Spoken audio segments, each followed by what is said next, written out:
Hey guys, welcome to channel exam Guruji. उम्मीद करता हूँ कि आप सभी अच्छे होंगे और आप जिस किसी भी एग्जाम की प्रिपरेशन कर रहे हैं वो भी अच्छी चल रही होगी। तो आज हम डिस्कस करेंगे एसएससी सीएचएसएल 2019 के 17 मार्च को जो पेपर हुआ था शिफ्ट 3 में, उसके इंग्लिश लैंग्वेज के पार्ट को। ठीक है, साइड में आप देख रहे हैं toughest shift of SSC CHSL 2019, यानी कि एसएससी सीएचएसएल की सबसे कठिन पारियों में से ये पारी थी।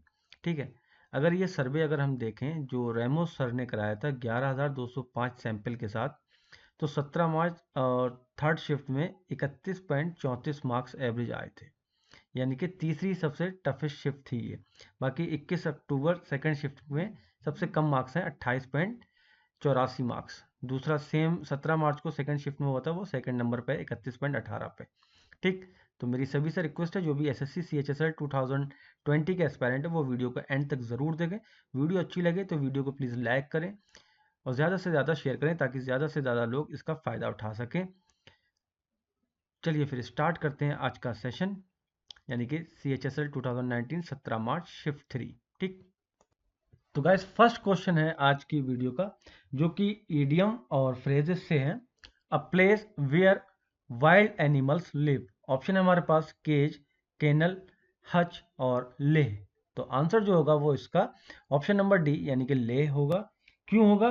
केज जो है वो इसलिए गलत है क्योंकि केज में हर तरह के पशु और पक्षियों को बंद रखा जाता है, चाहे वो वाइल्ड हो या फिर डोमेस्टिक हो, तो दोनों तरीके के रखे जाते हैं, इसलिए केज यहाँ पर गलत होगा। दूसरा ऑप्शन बी जो है केनल, वो इसलिए गलत होगा क्योंकि केनल जो है वो सिर्फ कुत्तों के लिए होता है, केवल उसमें कुत्ते ही रखे जाते हैं। ऑप्शन सी इसलिए गलत होगा क्योंकि हच में केवल खरगोश आदि छोटे जानवरों का, यानी कि जो छोटे छोटे जानवर होते हैं उनका पालने का बक्सा होता है। तो डी ऑप्शन यानी कि लेह जो है वो इसका करेक्ट आंसर होगा। जैसे कि आप पिक्चर में भी देख रहे हैं, जो वो हिंदी में उसको मांद बोलते हैं। ठीक है, तो एक तरीके की गुफा सी टाइप की होती है ना, तो उसको लेह को हम बोलते हैं a place where wild animals live. वो क्या होता है? लेह होता है। ठीक, तो गाइस आगे बढ़ेंगे और क्वेश्चन नंबर 2 को देखेंगे। अ सॉल्यूशन और रेमेडी फॉर ऑल डिफिकल्टीज और डिजीजेस। ठीक है, तो ऑप्शन इसके जो हैं वो है हमारे पास, पहला है मेडिसिन, दूसरा ट्रीटमेंट, तीसरा थेरेपी और चौथा है पेनेसिया। ठीक, तो करेक्ट आंसर जो होगा इस क्वेश्चन का वो है ऑप्शन नंबर डी यानी कि पेनेसिया। और पेनेसिया क्यों है? क्योंकि मेडिसिन, ट्रीटमेंट और थेरेपी जो है वो केवल रोगों के उपचार के लिए यूज़ की जाती हैं, अन्य डिफ़िकल्टीज़ के लिए नहीं होती हैं। ठीक, और पेनिसिया जो है वो सारी चीज़ों के लिए होती है। एक तरीके से अगर हम कहें कि हिंदी में हम यूज़ करते हैं अक्सर एक वर्ड है रामबाण इलाज। ठीक है, तो उसका क्या मतलब होता है रामबाण का? कि वो हर समस्याओं का समाधान होता है जिसके पास, उसको बोलते हैं कि रामबाण इलाज है ये, कि सब चीज़ में ये फिट हो जाएगा और आपकी समस्या का समाधान हो जाएगा। ठीक है, तो गाइज आगे बढ़ेंगे और क्वेश्चन नंबर 3 और जो 4 हैं वो इम्प्रूवमेंट से हैं। ठीक है, तो पहला है there was no sign of recognition on his face when they met after 10 years। Option है हमारे पास no sign to recognize, no any sign of recognition, no sign for recognition और नो इम्प्रूवमेंट। ठीक, तो आंसर जो होगा वो D वाला यानी कि नो इम्प्रूवमेंट होगा। सेंटेंस ऑलरेडी करेक्ट है। साइन ऑफ रिकॉग्निशन का अर्थ है किसी से पहचान होने का भाव, अर्थात जब वे 10 साल बाद मिले तो वह पहचान नहीं पा रहा था, अर्थात दिया गया वाक्य पहले से ही हमारा सही है और इसमें कोई इंप्रूवमेंट की ज़रूरत नहीं है, क्योंकि सेंटेंस जब सही होता है तो हमें इंप्रूव करने की ज़रूरत नहीं होती है। चलिए फिर आगे बढ़ेंगे। तो नेक्स्ट क्वेश्चन है यानी कि fourth number, carrots and sweet potatoes were airdrop for animal starving during the tragic bushfire in Australia. Option है हमारे पास are airdrop for animals starve, were airdrop for animal starving, will be airdropping for animal starving और no improvement. ठीक है, तो answer जो होगा इसका वो है ऑप्शन नंबर बी यानी कि वर एयरड्रॉप फॉर एनिमल स्टार्विंग। क्यों? क्योंकि यहाँ एयर ड्रॉप जो है वो है वर्ब, नाउन नहीं है। ठीक है, और जो वर है यहाँ पर बी की फॉर्म में है। ठीक है, तो या तो आईएनजी फॉर्म आएगी या फिर वर्ब की थर्ड फॉर्म आएगी। ठीक, इसके साथ वर्ब की थर्ड फॉर्म जो है वो आएगी। क्यों आएगी? क्योंकि जो कैरेट है और पोटैटोज है वो किसी के द्वारा डाले जा रहे हैं, फेंके जा रहे हैं ऊपर से, तो वो जब किसी के द्वारा काम किया जाता है वो पैसिव में होता है। ठीक, एक्टिव में सब्जेक्ट या कर्ता काम खुद करता है और पैसिव में काम ऑब्जेक्ट के द्वारा कराया जाता है। तो यहाँ पर क्या बनेगा, पैसिव बनेगा, जिस वजह से यहाँ पर वर्ब की थर्ड फॉर्म यानी कि जो है एयर ड्रॉप वो आएगी। ठीक, तो इसलिए जो हमारा सेंटेंस है वो पैसिव में होना चाहिए और यहाँ पर वर्ब की थर्ड फॉर्म का यूज होगा, अर्थात एयर ड्रॉप का यूज करेंगे हम। तो तीनों सेंटेंस अगर देखें हम, तो पहले वाले में आर एयर ड्रॉप है, ठीक है, हमें एयर ड्रॉप चाहिए था, इसमें है। ठीक, दूसरे में वर एयर ड्रॉप है, तो इसमें भी ईडी लगा हुआ है, यानी कि ये भी हो सकता है। बाकी दूसरा विल बी एयर ड्रॉपिंग है, वो नहीं होगा। ठीक, नो इम्प्रूवमेंट इसलिए नहीं होगा कि एयर ड्रॉप जो है वो वर के साथ या तो आईएनजी होती या फिर थर्ड फॉर्म होती। तो दो बचे। अब हमें आर और वर में से देखना है, तो हमने देखा कि सेंटेंस हमारा पास्ट में था, तो जिस वजह से यहाँ पर वर का यूज करेंगे। ठीक, तो गाइस आगे बढ़ेंगे और 5 और 6 नंबर जो है वो है ग्रामेटिकल एरर से। We were busy at the work and went for lunch only at 2:30 p.m. Option है only at 2:30 p.m. at the work and went for lunch और we were busy। तो इसका आंसर जो होगा वो है बी ऑप्शन, यानी कि at the work। एरर क्या है इसमें, यहाँ पर जो आर्टिकल द का यूज किया गया है वो यहाँ पर गलत है।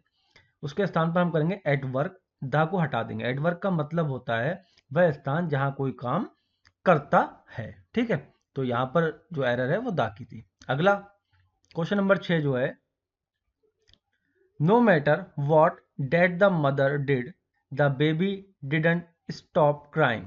ठीक, ऑप्शन जो है वो हमारे पास the mother did, what that, no matter और लास्ट है the baby didn't stop crying. तो आंसर जो होगा इसका option number B, what that. इसमें एरर क्या होगी, हमें यहाँ से डेट को रिमूव करना होगा। क्यों करना होगा, अगर हम सेंटेंस का पहला क्लोज देखें, द मदर डिड, अगर ये स्पष्ट हो कि पहले क्लोज के सब्जेक्ट ने क्या किया तो क्या आएगा, डेट आएगा। अगर स्पष्ट नहीं है कि पहले क्लोज के सब्जेक्ट ने क्या किया तो व्हाट आएगा। मतलब कि अगर हमें क्लियरली पहले से पता हो कि सब्जेक्ट जो है उसने क्या किया है, तब हम डेट का यूज करेंगे। अगर क्लियर नहीं है कि सब्जेक्ट ने क्या किया है तो हम व्हाट का यूज करेंगे, क्योंकि यहाँ स्पष्ट नहीं है, यानी कि क्लियर नहीं है कि माता जी ने क्या किया बच्चे को छुपाने के लिए, तो हम यहाँ पर व्हाट का यूज करेंगे, यहाँ पर व्हाट आएगा। ठीक, तो गाइज आगे बढ़ेंगे और 7-8 नंबर जो है वो है ईडियम। पहला है 7 नंबर बैक इन सैडल। ठीक है, तो बैक इन सैडल के ऑप्शन जो है वो है resume duty, put a new saddle, teach someone riding, learn how to ride. तो आंसर जो होगा वो है ए, रिज्यूम ड्यूटी, यानी कि जब एक काम स्टार्ट होता है फिर उसके बाद रुक जाता है, रुकने के बाद जब दोबारा स्टार्ट होगा तो उसको बोलते हैं बैक इन सैडल। ठीक है, यानी कि दोबारा से काम स्टार्ट हो गया। आगे बढ़ेंगे 8 नंबर जो है, when they read about the proposed strike of buses, they said we will cross that bridge when we come to it। ठीक है, ऑप्शन हमारे पास है call them for talks, cancel our plans, prevent them, solve the problem। तो सही answer जो होगा इसका ऑप्शन डी, यानी कि सॉल्व द प्रॉब्लम। ठीक है, क्रॉस द ब्रिज का ये मतलब होता है किसी भी समस्या का समाधान करना। ठीक, तो गाइस 11 नंबर जो क्वेश्चन यहाँ पर पेपर में आपको दिख रहा है, बट हमारी वीडियो के अकॉर्डिंग ये 9th नंबर है। ठीक है, 9 नंबर क्वेश्चन है और जो क्वेश्चन जंबल सेंटेंस से है। ठीक है, 9 और 10 जो है जंबल से हैं, मतलब कि आपको 4 ऑप्शन दिए जाएंगे, उसमें आपको उनका ऑर्डर फिक्स करना है। ठीक है, वो जंबल मतलब शफल कर दिए जाते हैं और उनको आपको एक लाइन में एक सेंटेंस मीनिंगफुल बनाना है। जैसे कि पैराग्राफ में होता है कि कोई कहीं जा रहा है, वहां से उसने कुछ खरीदा, फिर कुछ खाया पिया, फिर वापस घर आया, तो ये सब उन्होंने जंबल कर दिया, उसको आपको एक सीक्वेंस में बनाना है। ठीक है, तो इसको करने का तरीके होते हैं, कुछ अपने अपने तरीके होते हैं, मेथड होते हैं, मैं आपको कुछ बताऊंगा जिससे आपको थोड़ा इजी लगेगा इसको करना। ठीक है, तो हमें करना क्या है कि हमें चारों सेंटेंस जो ऑप्शन दे रखे हैं, यानी कि चारों सेंटेंस, उसको अच्छे से पढ़ना है। ठीक, और जंबल हमेशा लास्ट में किया करें तो बेटर रहेगा। ठीक है, तो इसको आपको चारों ऑप्शन को अच्छे से पढ़ना है। ठीक, पढ़ने के बाद आपको वो वर्ड देखने हैं या वो सेंटेंस मिलाने हैं। दो सेंटेंस देख लीजिए। ठीक है, कोई भी दो सेंटेंस को मिला के देखिए और 99% आपको ऑप्शन में वो जो मिलेगा, मतलब वो 2 सेंटेंस मिले हुए 99% एक ही ऑप्शन में मिलेंगे। 1% ऐसा चांस है कि 2 ऑप्शन में वो क्रम मिला हुआ हो, जैसे कि ए बी अगर आपने कोई क्रम फाइंड किया तो 99% चांस है कि वो एक ही ऑप्शन में मिलेगा और आप इजीली उस ऑप्शन को टिक कर सकते हैं। 1% चांस होगा कि आपको वो 2 ऑप्शन में मिल जाएगा ए बी। ठीक, तो हमें क्या करना है, अभी 2 सेंटेंस को ऐड करना है, मतलब कि उनको जोड़ना है, उनको क्रम में रखना है, अरेंज करना है। ठीक, तो अब हम पढ़ते हैं सेंटेंस को। Just before the sacrifice how ever he notice that one of the Kings finger was missing. तो जो ही प्रोनाउन का यूज किया गया है वो यहाँ पर किसके लिए किया गया है, किसने नोटिस किया। ठीक है, तो और यहाँ पर एक वर्ड और आया है सेक्रीफाइस। ठीक है, तो हम एक दूसरा वर्ड देखेंगे, सेक्रीफाइस कहीं और आया हो या फिर ही जो जिसके लिए यूज हुआ है कि किसने देखा है ये, वो चीज चेक चेक करेंगे। ठीक है, once when travelling across a forest the king was captured by a powerful tribe. तो इसमें हमने पढ़ा कि एक बार वो ट्रैवल कर रहे थे जंगल की तरफ, तो राजा को कैप्चर कर लिया था किसने, एक पावरफुल ट्राइब ने, कबीले ने। Since it was not acceptable to sacrifice. ठीक है, हमने देखा था कि सेक्रीफाइस इसमें भी है और यहां पर भी है। An incomplete person to God the king was released. ठीक है, तो सेक्रीफाइस यहां भी है, यहां भी, ये मिल सकता है, हो सकता है कि ए के बाद सी आए या फिर सी के बाद ए आए। ठीक है, आगे पढ़ लेते हैं। The tribal priest decided to sacrifice the king. ठीक है, एक सेक्रीफाइस यहाँ भी आया और यहाँ पर किंग की बात भी आई है, जो किंग के यहाँ जिक्र चल रहा था। ठीक है, और जो हमने ही का यूज किया है यहाँ पर प्रोनाउन का, वो यूज हुआ है द ट्राइबल प्रीस्ट का। अगर हम बनाएं इसको डी को और सॉरी डी और ए को, ठीक है, तो अगर हम पढ़ें the tribal priest decided to sacrifice the kings to their god, मतलब जो ट्राइबल प्रीस्ट था उसने डिसाइड किया सेक्रीफाइस करने को किंग को, किसके लिए, भगवान या खुदा के लिए। जस्ट बिफोर द सेक्रीफाइस यानी कि सेक्रीफाइस से पहले क्या देखा उसने, हाउएवर ही नोटिस, कौन किसने नोटिस किया, ट्राइबल प्रीस्ट ने। तो यानी कि ये वाला जो क्रम है वो हमें देखना है, डी ए किसमें है, इसमें है कि नहीं है, इसमें है नहीं है, इसमें है, इसमें है। ठीक है, तो 2 में हमें मिल गया डी ए का। ठीक, अब ये पूरा जो मामला चला है, तो ये सेक्रीफाइस का आया कहाँ से, ट्राइबल प्रीस्ट है ये, मतलब कबीले का पुजारी एक तरीके से। ठीक है, लेकिन कबीले का जिक्र भी तो हमें पहले करना होगा कि कबीला आया कहाँ से, एकदम से जो ट्राइबल प्रीस्ट है वो कहाँ से आ गए। तो उससे पहले भी कोई बात हुई होगी, तो उससे पहले हुई थी बी वाले ऑप्शन की बात, यानी कि once when he was travelling across the forest the king was captured by a powerful tribe. अब पावरफुल ट्राइब ने उन्हें कैप्चर कर लिया था, फिर उसके बाद उनके पुजारी जो थे उन्होंने डिसाइड किया कि इनको सेक्रीफाइस करेंगे भगवान के लिए। लेकिन सेक्रीफाइस से पहले उसने नोटिस किया कि जो है किंग की फिंगर नहीं है। ठीक, it was not acceptable to sacrifice, मतलब ये एक्सेप्टेबल नहीं होगा सेक्रीफाइस करने के लिए, मतलब वो अगर किसी का कुछ अंग या भाग कम हो तो हम भगवान के लिए उसको चढ़ावा नहीं दे सकते। द किंग वाज रिलीज, और बाद में उसको किंग को रिलीज कर दिया गया। तो बी और डी सी। ठीक है, तो ये क्रम बनेगा, यानी कि ऑप्शन ए जो है वो इसका करेक्ट होगा। ठीक है, तो नेक्स्ट क्वेश्चन है यानी कि 10 नंबर, जो कि पेपर में अभी आपको 15 दिख रहा होगा। ठीक, तो इसको रीड करें 10 नंबर, और ये भी जंबल से है। तो क्या करना है, हमें चारों जो सेंटेंस दे रखे हैं वो हमें पढ़ना है, ABCD। Problem in absorption of vitamin in the is the main cause of vitamin deficiency. This is the reason why people with metabolic disorder such as obesity often suffer from vitamin deficiency. Hence hence ठीक है, इस पर ध्यान देना। Hence digestion and the absorption mechanism in the body is very important. Vitamin deficiency is not just caused by the lack of vitamins in diet। ठीक है, तो ये वाली लाइन हैंस कब आता है, हैंस जब कंक्लूजन, एक तरीके से कंक्लूजन होता है, यानी कि ये वाला जो पार्ट है सी वाला वो सबसे लास्ट में आना चाहिए।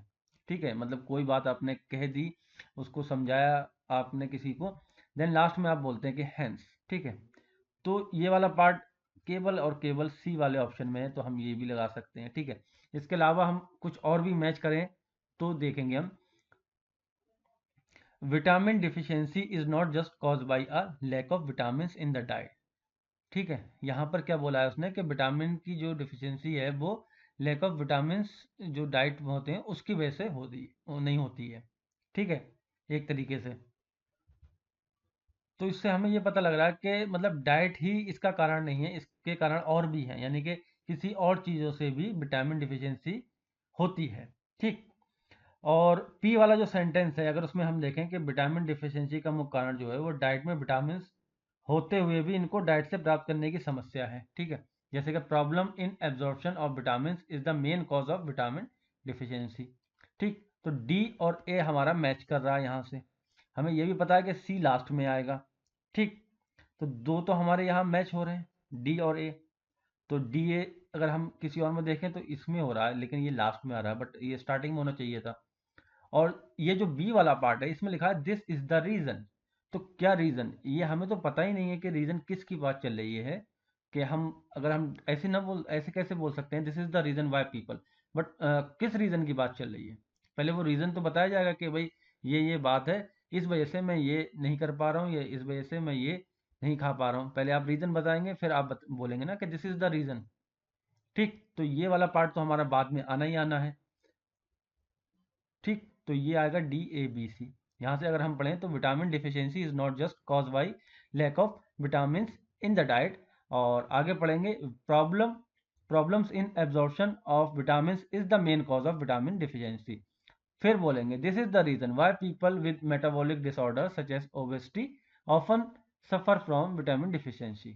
और यहाँ पर कंक्लूजन यानी कि hence digestion and the absorption mechanism in the body is very important, ठीक है। तो नेक्स्ट सेंटेंस जो है वो 11-12, उसमें हमें फिल इन द ब्लैंक्स करना है, यानी कि उसमें वर्ड जो भी होगा ब्लैंक में भरना है। By accelerating digitization and leveraging next generation technologies the life insurance sector can double its, और स्पेस है, to ₹70 lakh crore a study said. Option है फंडिंग, रिपोर्ट्स, पॉलिसीज और एसेट्स, ठीक है। तो सही जो होगा वो है डी, एसेट्स। एसेट्स क्यों होगा, डिजिटाइजेशन और लोगों को शक्ति देकर, ठीक है, यानी कि डिजिटाइजेशन और लिवरेजिंग एसेट को बढ़ाया जा सकता है, फंडिंग को नहीं। फंडिंग का जो मेन अर्थ होता है वो होता है पैसे उपलब्ध कराना होता है, ठीक। तो यहाँ पर डी जो होगा सही होगा। अगला है क्वेश्चन नंबर 12, ठीक। Madhuri is bringing space her sister's daughter after the death of the child's parents. Option हमारे पास है इन, आउट, अप, ओवर। तो इसमें करेक्ट आंसर जो होगा वो है ऑप्शन नंबर सी, अप, ठीक है। ब्रिंग अप का मतलब होता है किसी का पालन पोषण करना, ठीक है। तो ब्रिंग अप के और भी मतलब होते हैं, मैंने ठीक है आपको यहाँ पर स्क्रीनशॉट दिए हैं जो ऑक्सफोर्ड एडवांस लर्नर डिक्शनरी से हैं। जैसे कि ब्रिंग अप का मतलब कंप्यूटर पे कुछ मतलब अपीयर करना होता है, या फिर वॉमिट करना भी होता है। तो ऐसे ही बहुत सारे मतलब होते हैं, वो स्क्रीनशॉट मैंने आपको दिए हैं, आप वीडियो को पॉज करेंगे और उन स्क्रीनशॉट को आप अगर नोट करना चाहें तो नोट भी कर सकते हैं। तो गाइज आगे बढ़ेंगे और क्वेश्चन नंबर 13 एंड 14 जो है वो सिनोनिम से हैं, यानी कि सिमिलर वर्ड हमें बताना है। पहला है हमारा रिजिलियंट, जिसका मतलब होता है फ्लेक्सिबल, या फिर हिंदी में हम कह सकते हैं लोचदार, ठीक। जैसे कि आप पिक्चर में देख रहे हैं जो बॉडी जिस तरीके से फ्लेक्सिबल है इनकी। ऑप्शन है हमारे पास सपल, फ्यूरियस, लेजी और बेसलेस। ए ऑप्शन इसका करेक्ट होगा, यानी कि सपल का मीनिंग भी वही होता है जो रेजिलेंट का होता है, लोचदार। सिनोनिम्स है स्ट्रॉन्ग, फ्लेक्सिबल, इलास्टिक और ड्यूरेबल एटसेट्रा। ये इसके सिनोनिम्स है, आप इसको नोट कर सकते हैं। आगे बढ़ेंगे, 14 नंबर है। 14 में हमारा वर्ड है अकर, जिसका मतलब होता है कुछ होना, ठीक है, हैपन एक तरीके से। और ऑप्शन है हमारे पास हेसन, हैपन, हिंडर और हैम्पर। और इसका ऑप्शन भी आपको बता दिया गया, बी ऑप्शन इसका करेक्ट होगा, जैसे कि फिगर में दिख रहा है कुछ ड्रम गिर गया। सिनोनिम्स हैं arise, turn out, crop up और कम अबाउट एटसेट्रा, इसके सिनोनिम्स हैं, ठीक। आगे बढ़ेंगे, तो गाइस अब आगे बढ़ेंगे और क्वेश्चन नंबर 15 एंड 16 जो है वो है एंटोनिम से, यानी कि अपोजिट वर्ड बताना है। तो पहला है हमारा प्रिम, जैसे कि पिक्चर से हमें क्लियरली दिख रहा है, एक सही से बाल कटे हुए हैं, एक वेल ड्रेस मतलब पहने हुआ है, साफ सुथरे कपड़े, ठीक है। तो मतलब हमें पता है कि साफ सुथरा से कुछ होना चाहिए, ठीक। ऑप्शन है हमारे पास प्रिंसिपल, इंटेलेक्चुअल, डिसेबल्ड या फिर मैच्योर। तो इसका आंसर जो होगा वो डिसेबल्ड होगा, डिसेबल्ड, ठीक है। जैसे कि पिक्चर में देख रहे हैं आप, उसके बाल जो हैं वो बिखरे हुए हैं और कपड़े भी मतलब बटन खुले हुए हैं, इस तरीके से गंदा सा लुक जो होता है उसको डिसेबल्ड बोलते हैं। सिनोनिम्स हैं डिम्योर, प्रॉपर, फॉर्मल और स्टफी एटसेट्रा। तो आप वीडियो को पॉज करके इनको लिख भी सकते हैं। ठीक, आगे बढ़ेंगे और क्वेश्चन नंबर 16 है, यानी कि एंटोनिम फिर से अपोजिट हमें बताना है। एक्सहेल, और एक्सहेल का मतलब होता है एक तरीके से मतलब कुछ बाहर छोड़ना सांस को, जैसे ठीक है। एक्सपेल, इंस्पायर, इनहेल और रेस्पाइट जो है इसके ऑप्शन है। तो इसका इनहेल जो होगा वो करेक्ट होगा, यानी कि सांस बाहर छोड़ना, और इसका उल्टा होगा सांस अंदर लेना, जैसे कि ब्रीद इन और ब्रीद आउट आपको पिक्चर में दिख रहा है। सिनोनिम्स है इसके ब्लो आउट, एक्सपायर या फिर पफ आउट एटसेट्रा। ठीक, तो गाइस नेक्स्ट क्वेश्चन जो है 17 और 18 वो है हमारे स्पेलिंग से, यानी कि हमें स्पेलिंग चेक करना है। तो पहला है select the word with incorrect spelling, यानी कि इनकरेक्ट फाइंड करना है। डिनाउंस है, एसेटेन है, सिस्टमेटिक है और कॉम्बिनेशन है। तो इसमें जो सिस्टमेटिक वाला ऑप्शन है, यानी कि ऑप्शन सी वो करेक्ट होगा, क्योंकि एम के बाद ई नहीं ए आएगा। ठीक है, MATIC सिस्टमेटिक सही स्पेलिंग ये होगी, जो कि आपको ग्रीन कलर में दिख रही है स्क्रीन पर। और इसका मतलब होता है done using a fix plan और मेथड, यानी कि किस निश्चित योजना या विधि से किया गया कार्य, या फिर सुव्यवस्थित या फिर योजना अनुसार। बाकी अगर हम और वर्ड देखें जो हमारे दिए हैं, डिनाउंस का मतलब होता है to say publicly that something is wrong, to be very critical of a person in public, यानी कि सार्वजनिक रूप से किसी बात को गलत ठहराना, या फिर सार्वजनिक रूप से किसी की तीव्र निंदा करना। ठीक, दूसरा है एसरटेन, तो उसका मतलब होता है टू फाइंड समथिंग आउट, यानी कि कुछ पता लगाना होता है। और लास्ट है कॉम्बिनेशन, इसका होता है अ नंबर ऑफ पीपल और थिंग मिक्स और ज्वाइंट टुगेदर, या फिर मिक्सचर कह सकते हैं। ठीक है, तो गाइज आगे बढ़ेंगे, क्वेश्चन नंबर 18 को देखेंगे। Select the word with correct spelling. ठीक है, तो 4 ऑप्शन दिए जाएंगे, उसमें से 3 जो है स्पेलिंग गलत होगी, चौथे की सही होगी। ठीक है, तो ऑप्शन बी जो है कैप्रिशियस, ये सही होगा। कैप्रिशियस का जो मतलब होता है वो होता है changing behaviour suddenly in a way that is difficult to predict, यानी कि आचरण या व्यवहार में अचानक आए बदलाव से संबंधित, जिसका पूर्वानुमान नहीं किया सके, सन की एक टाइप का। ठीक, और एवेलॉन्च, इसकी स्पेलिंग ये सही होगी, जिसका मतलब होता है कि a very large amount of snow that slides quickly down the side of mountain, यानी कि पहाड़ों से गिरती हुई बर्फ या चट्टाने। अगला है एक्सटेसी, तो इसका मतलब होता है अ फीलिंग और स्टेट ऑफ ग्रेट हैप्पीनेस, यानी कि बहुत ज़्यादा खुशी होना, उसको एक्सटेसी बोलते हैं। इसकी स्पेलिंग आप देख रहे हैं ये करेक्ट होगी। ठीक, नेक्स्ट जो है वो है कंप्लेसेंट। ठीक है, कंप्लेसेंट का मतलब होता है feeling to satisfied with yourself or with a situation so that you think that there is no need to worry, यानी कि एक तरीके से संतुष्ट होना किसी भी चीज से, अपनी उन्नति से अति संतुष्ट या फिर निश्चित होना कि आप भैया यहाँ मेरा जो भी मैंने सोचा था वो पूरा हो गया, अब मैं इस चीज से संतुष्ट हूँ, आगे मुझे कुछ सोचने की जरूरत नहीं। तो एक तरीके से सेटिस्फाई, फुल्ली सेटिस्फाई जिसको बोलते हैं। ठीक, तो गाइस आगे बढ़ेंगे और क्वेश्चन नंबर 19 को देखेंगे, जो कि डायरेक्ट और इनडायरेक्ट से है, यानी कि नरेशन से। Expert said that several steps were being taken to promote foreign trade as it constituted 45% of the country's economy. ठीक है, तो हमें क्या करना है, पहले तो सेंटेंस को समझना है कि डायरेक्ट में है या इनडायरेक्ट में। हमने देखा सेंटेंस जो है हमारा इनडायरेक्ट में है, क्यों है, क्योंकि डेट का यूज हुआ है, सेड के बाद डेट आया है। ठीक है, तो यानी कि अब हमें इसे कॉमा, इन्वर्टेड कॉमा में लेके आना है। दूसरा हमें टेंस पहचानना है, स्टेप्स वर बीइंग टेकन, यानी कि ये पास्ट में है, तो पहले अगर डायरेक्ट में होगा तो ये प्रेजेंट में होगा। तो अब ऑप्शन ऐसे देखेंगे जो प्रेजेंट में हो। अगर हम पहला ऑप्शन देखें तो वर टेकन है, स्टेप्स वर टेकन। ठीक है, तो ये पास्ट में है, ये एलिमिनेट हो गया।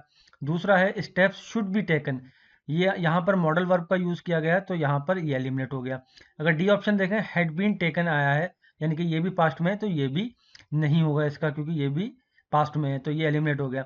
ऑप्शन नंबर अगर सी देखें तो वो करेक्ट है, क्यों, क्योंकि several steps are being taken, यानी कि ये प्रेजेंट में टेंस बना हुआ है और हमें प्रेजेंट में ही चाहिए था। ठीक है, जब हम प्रेजेंट में अगर कोई टेंस होता है उसका इनडायरेक्ट बनाते हैं तो उसको पास्ट में लेके जाते हैं। क्यों लेके जाते हैं, क्योंकि जो इन्वर्टेड कॉमा से पहले जो का पार्ट है वो पास्ट में होता है, जिसमें से आगे का भी पास्ट में होगा, पास्ट में चेंज करते हैं। ठीक है, आगे बढ़ेंगे अब। नेक्स्ट क्वेश्चन है हमारा 20 नंबर, जो कि पैसिव वॉइस से है। Jiya wrote the research paper with the help of her tutor. ठीक, तो हमने यहाँ पर देखा हमारा सेंटेंस जो है वो एक्टिव में है, इसको हमें क्या करना है, पैसिव में बनाना है, ठीक। और यहाँ पर रोट का यूज हुआ है, यानी कि वर्ब की सेकंड फॉर्म का यूज हुआ है जो सिंपल पास्ट में होता है। अब हमें सिंपल पास्ट को जब पैसिव बनाते हैं तो वाज या फिर वर के साथ बीइंग का यूज करते हैं, ठीक। सॉरी, वाज वर के साथ वर्ब की थर्ड फॉर्म का यूज करते हैं, तो हमें बस वही देखना ऑप्शन में। तो अगर हम ऑप्शन ए और बी देखें तो वाज का यूज हुआ है और बाकी दोनों में इज और कैन का हुआ, तो वो एलिमिनेट हो गए बी और सी, ठीक है। अब ए और डी में अगर देखें तो वॉस के साथ यहाँ पर रोट लिखा है, लेकिन हमें चाहिए था वर्ब की थर्ड फॉर्म यानी कि रिटर्न का यूज होना चाहिए था यहाँ पर, जो कि यहाँ पर नहीं है, तो ऑप्शन ए भी यहाँ से एलिमिनेट हो गया। डी में देखें तो वॉज भी चाहिए था, ठीक है, क्योंकि सिंगुलर है द रिसर्च पेपर, उसके साथ वॉज आता है और वर्ब की थर्ड फॉर्म भी है, रिटर्न है, ठीक है। बाय का यूज करते हैं, बाय के बाद जो सब्जेक्ट है वो ऑब्जेक्ट बनता है, जिया है यहाँ पर with the help of her tutor, यानी कि डी वाला ऑप्शन इसका करेक्ट होगा, ठीक। तो ऐसे ही नरेशन और एक्टिव पैसिव जो है वो अगर हम एलिमिनेशन के थ्रू करें तो बहुत ही इजी होता है और बहुत ही कम टाइम में हम इसको सॉल्व कर सकते हैं।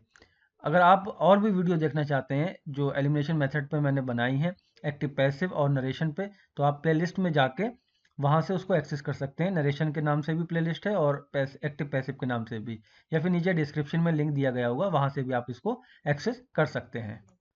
तो गाइस आगे बढ़ेंगे और अब क्वेश्चन नंबर 21 से 25 तक जो है वो क्लोज टेस्ट हैं। क्लोज टेस्ट को पढ़ेंगे और उनके आंसर करेंगे।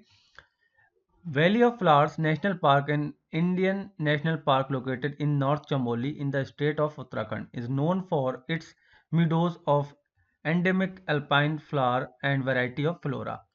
Then क्या है, blank है, यानी कि 21 नंबर का आपको आंसर करना है। That, these, this, which, चार ऑप्शन है हमारे पास, तो इसमें ऑप्शन नंबर जो सी है वो इसका करेक्ट होगा। बाकी जो है वो क्यों नहीं होंगे, क्योंकि डेट जो है वो इसलिए नहीं होगा, वो दूर की चीज़ों के लिए आता है। डेट का यूज़ हम कब करते हैं, जब दूर की चीज़ें होती हैं, और यहाँ पर ऐसा कुछ है नहीं। दीज इसलिए नहीं होगा क्योंकि ये प्लूरल नाउन्स के साथ यानी कि बहुवचन नाउन्स के लिए प्रयोग होता है, जबकि यहाँ पर जो एरिया है वो सिंगुलर नाउन है। विच इसलिए संभव नहीं है क्योंकि इसके साथ किसी वर्ब का प्रयोग होना चाहिए था, जबकि यहाँ पर रिचली का यूज हुआ है जो कि एक एडवर्ब है ना कि वर्ब है, ठीक है। तो यहाँ पर दिस जो है वो सही होगा। आगे बढ़ेंगे। This richly diverse area is alone home, फिर से स्पेस आ गया, यानी कि 22 नंबर को हमें अब आंसर करना है। उसके ऑप्शन जो है वो है ऑफ, टू, विद और इन, ठीक है। तो इसमें जो है 2 नंबर यानी कि बी वाला ऑप्शन करेक्ट होगा। क्यों होगा, क्योंकि हमारा आशय जब किसी ऐसे स्थान से होता है जहां पर रहने की परिस्थितियां किन्हीं विशेष तरह के व्यक्ति अथवा जानवरों के रहने के लिए अनुकूल होती हैं, तो हम होम के साथ प्रीपोजिशन टू का प्रयोग करते हैं। अर्थात valley of flowers national park में दुर्लभ तथा विलुप्त प्राय जानवरों के लिए रहने के लिए अनुकूल है, ठीक। अब आगे बढ़ेंगे। To rare and endangered animals including words, फिर से स्पेस आ गया, sorry, including the Asiatic black bear, snow leopard, musk deer, brown bear, red fox and blue sheep, और वर्ड्स फिर स्पेस आया है, ठीक है। आगे है इन द पार्क इंक्लूड, यानी कि यहाँ पर वर्ब का यूज कर दिया गया है पहले, ठीक। तो हमें वर्ब नहीं फाइंड करनी है, तो फाइंडिंग तो यहाँ नहीं आएगा, क्योंकि फाइंडिंग कब आता है, जब इज हो या वाज हो आईएनजी फॉर्म, तभी आती है कंटिन्यूस टेंस में, ठीक है। यहाँ पर सी होगा फाउंड, और क्यों होगा वो हम देखेंगे। आर फाउंड इसलिए नहीं होगा क्योंकि यहाँ पर जो सेंटेंस में वर्ब पहले से ही दे रखी है, जो इंक्लूड है वो यहाँ मेन वर्ब है, तो फाउंड अगर हम लगाएंगे तो यहाँ दो वर्ब हो जाएंगे, तो इसलिए हम वर्ब का यूज नहीं करेंगे। फाइंड इसलिए नहीं करेंगे क्योंकि फाइंड जो है एक ट्रांजिटिव वर्ब है, और ट्रांजिटिव वर्ब के बाद ऑब्जेक्ट आना जरूरी है, लेकिन यहाँ पर इन जो है वो प्रेपोजिशन है, इसलिए फाउंड का यूज करेंगे। और फाउंड क्या है, यहाँ पर एक पास्ट पार्टिसिपल का काम कर रहा है, ठीक। कोई पास्ट पार्टिसिपल एक एडजेक्टिव का काम करता है, अर्थात पार्क में पाए जाने वाले वर्ड्स, ठीक है, इसका मतलब ये होता है। चलिए आगे बढ़ेंगे। In the park include the Himalaya, Monal, peasant and other, और फिर से क्या आ गया, स्पेस आ गया, ठीक है। और यानी कि 24 नंबर के आंसर करने हैं, तो ऑप्शन है उसके हमारे पास हाई, फ्लाइट, फार और सोरिंग, ठीक है। तो ऑप्शन नंबर इसमें ए जो है वो करेक्ट होगा, यानी कि हाई एल्टीट्यूड वर्ड्स, ठीक। हाई एल्टीट्यूड वर्ड का मतलब होता है अत्यधिक ऊंचाई वाले प्रदेश स्थानों पर पाए जाने वाले पक्षी, ठीक है, इसका ये मतलब होता है। तो गाइस आगे बढ़ेंगे। At 3,352 to 3,658 meters above sea level, the gentle. अब आगे स्पेस यानी कि 25 नंबर क्वेश्चंस के आंसर करना है। ऑप्शन है हमारे पास शोर, सीन, मूवमेंट, लैंडस्केप। ठीक है, तो आंसर जो है वो है option D, landscape of the valley of flowers national park complements the rugged mountain wildness of Nanda Devi national park to the east. ठीक, तो लैंडस्केप आया और बाकी क्यों नहीं आए वो हम समझेंगे। पहली बात तो जेंटल लैंडस्केप, ठीक है, जो पूरा वर्ड है था जेंटल लैंडस्केप, इसका मतलब होता है खूबसूरत नज़ारा, और ऐसा नज़ारा जिससे किसी का भी मन प्रसन्नचित हो जाए। ठीक, ऑप्शन वन इसलिए नहीं आया कि शोर जो है वो केवल समुद्र, झील अथवा नदी के किनारे को कहते हैं, जबकि यहाँ बात किसकी हो रही है, वैली की हो रही है, यानी कि हिंदी में बोले घाटी की बात चल रही है यहाँ पर। तो यहाँ किसी मतलब किनारे की तो बात नहीं चल रही है ना, तो इसलिए शोर जो है एलिमिनेट हो गया। दूसरा जो है सीन, वो इसलिए संभव नहीं है क्योंकि कोई सीन जेंटल हो ही नहीं सकता। जेंटल तो कोई स्थान ही हो सकता है, ठीक है, कोई प्लेस ही हो सकता है। और लैंडस्केप एक ऐसा स्थान होता है जिसमें बड़े बड़े मैदान होते हैं, नदियां होती हैं, पहाड़ होते हैं, ठीक, आदि। कॉम्प्लीमेंट का मतलब होता है किसी चीज को अधिक आकर्षक बनाना। ठीक, तो गाइज आज की वीडियो में इतना ही, यानी कि वीडियो अब एंड हो चुकी है। 25 क्वेश्चंस जो थे वो हमने डिस्कस कर लिए। 17 मार्च थर्ड शिफ्ट में ये पेपर आया था और हमने इसको अच्छे से डिस्कस किया है। अगर फिर भी आपका कोई डाउट हो तो प्लीज़ कमेंट बॉक्स में उसको मेंशन ज़रूर करें, ताकि वो आपका डाउट क्लियर किया जाए वहीं पे ही। या फिर आप हमसे जुड़ सकते हैं व्हाट्सएप या फिर फेसबुक ग्रुप के माध्यम से, वहाँ भी आप अपने डाउट क्लियर कर सकते हैं। फेसबुक पे जो हमारा ग्रुप है उसमें महागुप्ता सर खुद ही क्वेरी का मतलब जो है एक्सप्लेनेशन देते हैं। और वीडियो अगर अच्छी लगी हो आपको तो प्लीज़ वीडियो को लाइक ज़रूर करें, इसको शेयर करें ज़्यादा से ज़्यादा, ताकि ज़्यादा से ज़्यादा लोग इसका फ़ायदा उठा सकें। Thank you very much.